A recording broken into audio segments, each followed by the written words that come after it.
नमस्कार दोस्तों, इस वीडियो में हम जानेंगे कि ब्रह्मांड क्या है। ब्रह्मांड का अर्थ है अनंत और असीम विस्तार। यह वह स्थान है जिसमें हम और सभी चीजें मौजूद हैं।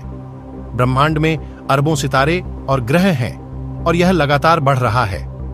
ब्रह्मांड की उत्पत्ति के बारे में कई सिद्धांत हैं। एक सिद्धांत यह है कि ब्रह्मांड एक महाविस्फोट से उत्पन्न हुआ था। इस महाविस्फोट के बाद ब्रह्मांड लगातार फैल रहा है। दूसरा सिद्धांत यह है कि ब्रह्मांड हमेशा से मौजूद था और यह कभी समाप्त नहीं होगा।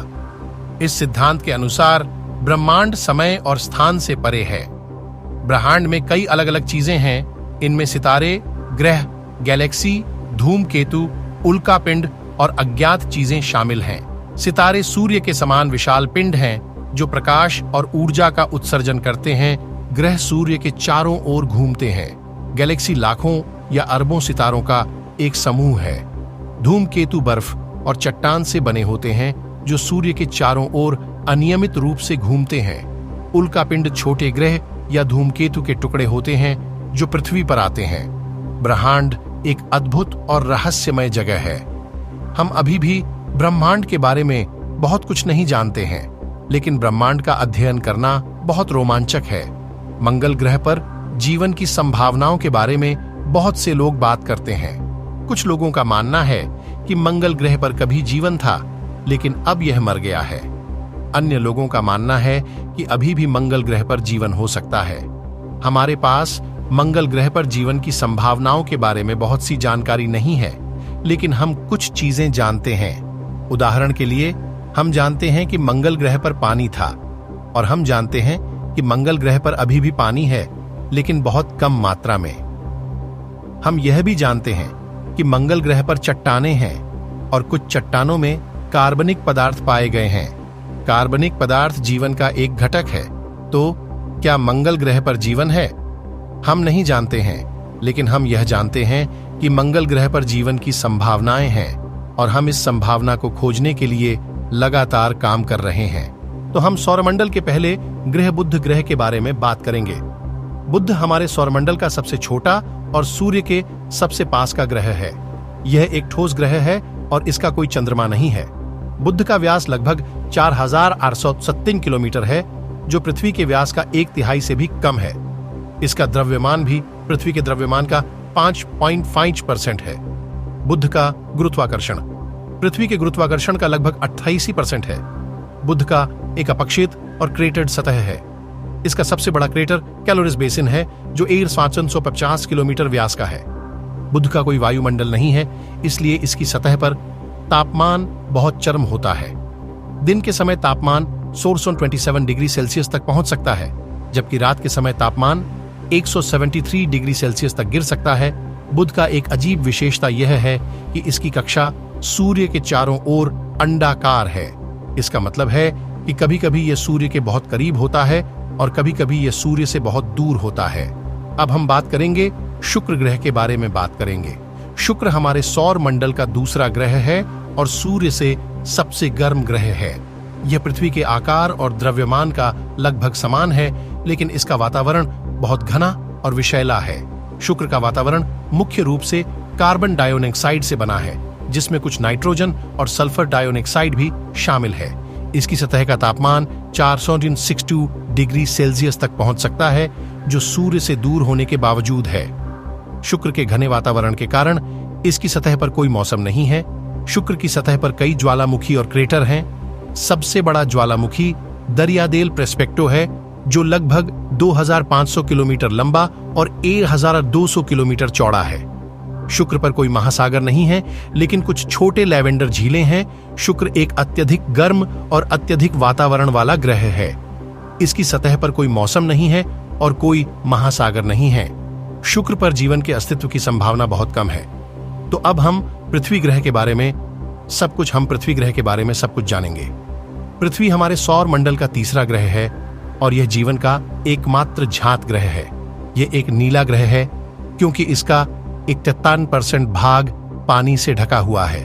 पृथ्वी का व्यास लगभग 12,756 किलोमीटर है और यह सूर्य से लगभग 150 मिलियन किलोमीटर दूर है।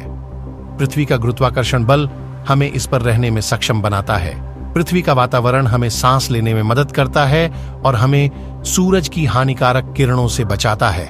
पृथ्वी पर 4 प्रमुख महाद्वीप हैं: एशिया, अफ्रीका, उत्तरी अमेरिका और दक्षिण अमेरिका। इन महाद्वीपों में कई देश हैं। पृथ्वी पर कई समुद्र और महासागर भी हैं। पृथ्वी पर कई प्रकार के जीव हैं। इनमें पौधे, जानवर और मनुष्य शामिल हैं। पृथ्वी पर जीवन के लिए पानी और वातावरण आवश्यक है। पृथ्वी एक अद्भुत ग्रह है। यह जीवन का एकमात्र झात ग्रह है और यह एक बहुत ही समृद्ध और विविध पारिस्थितिकी तंत्र का घर है। हम सभी को पृथ्वी की रक्षा करने और इसे स्वस्थ और सुरक्षित रखने का प्रयास करना चाहिए। हम अब मंगल ग्रह के बारे में बात करने जा रहे हैं। मंगल ग्रह हमारे सौर मंडल का चौथा ग्रह है और यह पृथ्वी का सबसे निकटतम पड़ोसी है। मंगल ग्रह एक ठंडा और शुष्क ग्रह है और इसमें जीवन के कोई लक्षण नहीं पाए गए हैं, लेकिन फिर भी यह ग्रह वैज्ञानिकों के लिए बहुत दिलचस्प है क्योंकि यह पृथ्वी के समान है। मंगल ग्रह का व्यास लगभग पृथ्वी के आधे से भी कम है। इसका गुरुत्वाकर्षण भी पृथ्वी के गुरुत्वाकर्षण से बहुत कम है। मंगल ग्रह का वातावरण बहुत पतला है और इसमें ऑक्सीजन की मात्रा बहुत कम है। इस वजह से मंगल ग्रह पर जीवन के लिए अनुकूल परिस्थितियां नहीं हैं। हालांकि मंगल ग्रह पर पानी की बर्फ की उपस्थिति का पता चला है। यह पानी बर्फ के रूप में ध्रुवों पर और मिट्टी में पाया जाता है। वैज्ञानिकों का मानना है कि इस पानी से भविष्य में मंगल ग्रह पर जीवन का समर्थन किया जा सकता है।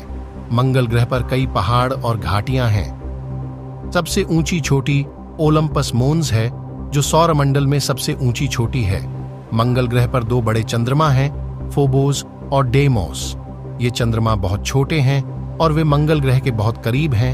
मंगल ग्रह एक बहुत ही दिलचस्प ग्रह है और यह वैज्ञानिकों के लिए बहुत अध्ययन का विषय है। भविष्य में वैज्ञानिक मंगल ग्रह पर जीवन की खोज करने के लिए और अधिक मिशन भेजने की उम्मीद करते हैं। हम बृहस्पति ग्रह के बारे में बात करेंगे। बृहस्पति हमारे सौर मंडल का सबसे बड़ा ग्रह है। यह सूर्य से 5वां ग्रह है और इसका एक अत्यधिक वायुमंडल है जो हाइड्रोजन और हीलियम से बना है। बृहस्पति के पास एक शक्तिशाली चुंबकीय क्षेत्र भी है। बृहस्पति के कई चंद्रमा हैं, जिनमें से सबसे बड़ा गैलीलियन चंद्रमा है। ये 4 चंद्रमा आयो, यूरोपा, गैनीमीड और कैलिस्टो बृहस्पति के सबसे करीब हैं और सबसे पहले गैलीलियो गैलीली द्वारा देखे गए थे। बृहस्पति पर एक लाल धब्बा है जो एक विशाल तूफान है जो कई 100 वर्षों से चल रहा है। यह तूफान पृथ्वी से भी बड़ा है। बृहस्पति एक बहुत ही दिलचस्प ग्रह है और हम अभी भी इसके बारे में बहुत कुछ नहीं जानते हैं। भविष्य में हम इस ग्रह के बारे में और अधिक सीखने की उम्मीद कर सकते हैं। हम अब शनि ग्रह के बारे में कुछ रोचक तथ्य जानेंगे। शनि हमारे सौर मंडल का 6ठा ग्रह है और यह सूर्य से 3रा सबसे बड़ा ग्रह है। शनि को छल्लों वाला ग्रह भी कहा जाता है क्योंकि इसके चारों ओर कई छल्ले हैं। शनि का व्यास 120,836 किलोमीटर है, जो पृथ्वी के व्यास से लगभग 9 गुना बड़ा है। शनि का घनत्व पानी की तुलना में केवल 0.7 GCCm3 है, जो इसे सौरमंडल का सबसे कम घनत्व वाला ग्रह बनाता है। शनि के छल्ले मुख्य रूप से बर्फ, धूल और चट्टानों से बने हैं। शनि के छल्ले इतने पतले हैं कि अगर आप उन्हें लगातार बदलते रहते हैं और नए छल्ले बनते और पुराने छल्ले गायब हो जाते हैं। शनि के 22 चंद्रमा हैं, जिनमें से सबसे बड़ा टाइटन है। टाइटन शनि का एकमात्र चंद्रमा है जिसका अपना वातावरण। अब हम बात करेंगे यूरेनस ग्रह के बारे में। यह हमारे सौर मंडल का 3रा सबसे बड़ा और 7वां ग्रह है। यह सूर्य से 28.9 अरब किलोमीटर दूर है और एक पूर्ण परिक्रमा करने में 4.6 अर्थ ईयर्स का समय लेता है। यूरेनस को नीला ग्रह भी कहा जाता है क्योंकि इसका वायुमंडल हाइड्रोजन, हीलियम और मीथेन से बना है, जो नीले रंग का प्रकाश को अवशोषित करता है। यह एक अक्षीय झुकाव के साथ एक अजीब ग्रह है, जिसका अर्थ है कि इसकी धुरी लगभग सीधा है। इसका मतलब यह है कि इसकी उत्तरी और दक्षिणी ध्रुव सूर्य की ओर इशारा करते हैं, जबकि भूमध्य रेखा सूर्य से दूर है। यूरेनस में 27 चंद्रमा हैं, जिनमें से सबसे बड़ा टाइटेनिया है। यह एक बर्फीला चंद्रमा है जो लगभग 1,738 किलोमीटर व्यास का है। यूरेनस एक अद्भुत और रहस्यमय ग्रह है। हम अभी भी इस ग्रह के बारे में बहुत कुछ नहीं जानते हैं, लेकिन हम लगातार इसकी खोज कर रहे हैं। अब हम बात करेंगे रहस्यमयी ग्रह नेपच्यून के बारे में। नेपच्यून हमारे सौर मंडल का 8वां ग्रह है और सूर्य से सबसे दूर स्थित है। यह बृहस्पति और शनि के बाद सौर मंडल का तीसरा सबसे बड़ा ग्रह है। नेपच्यून का नाम रोमन समुद्र देवता नेपच्यून के नाम पर रखा गया है। यह एक नीला ग्रह है और इसका रंग इसकी सतह पर मीथेन गैस की मौजूदगी के कारण है। नेपच्यून का वायुमंडल हाइड्रोजन, हीलियम और मीथेन से बना है। इसकी सतह का तापमान 224 डिग्री सेल्सियस से भी कम है। नेपच्यून के पास 14 ज्ञात उपग्रह हैं। इनमें सबसे बड़ा ट्राइटन है, जो नेपच्यून के सबसे करीब का उपग्रह है। ट्राइटन का एक अजीब कक्षीय गति है जो इसकी ओर घूमता है। नेपच्यून के पास एक शक्तिशाली चुंबकीय क्षेत्र है जो सूर्य के चुंबकीय क्षेत्र से भी बड़ा है। इसकी चुंबकीय क्षेत्र की धुरी इसकी घूर्णन अक्ष